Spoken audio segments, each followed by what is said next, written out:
Crime നന്ദകുമാറിൻ്റെ വീഡിയോകൾ കണ്ടാൽ നമുക്ക് കറക്റ്റായിട്ട് മനസ്സിലാവും. അദ്ദേഹത്തിൻ്റെ ചാനലിൽ വളരെ സത്യസന്ധമായിട്ട് അദ്ദേഹം പല കാര്യങ്ങളും വെളിപ്പെടുത്തിയിട്ടുണ്ട്. അത് ഇന്നലെയല്ല, വർഷങ്ങളായിട്ട് അദ്ദേഹം വെളിപ്പെടുത്തുന്ന കാര്യങ്ങൾ വളരെ വ്യക്തമാണ്.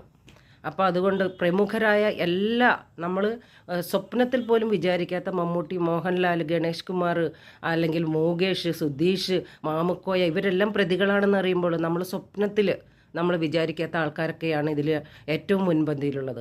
എങ്കിൽ പോലും നമുക്ക് ഈ രണ്ടാഴ്ച കഴിയുമ്പോൾ എല്ലാവരും ഇക്കാര്യങ്ങളെല്ലാം മറക്കും. സത്യമല്ല ഞാൻ പറഞ്ഞത്, പുതിയൊരു ന്യൂസ് കിട്ടുന്നത് വരെ മാത്രമേ ഇതിൻ്റെ ചർച്ചകൾ ഉണ്ടാകുകയുള്ളൂ.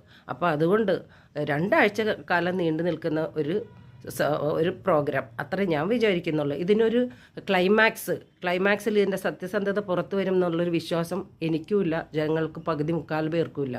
കാരണം ഉന്നത സ്ഥാനങ്ങളിൽ ഇരിക്കുന്നവരാണ്. അത് സത്യമല്ലേ? ആണോ?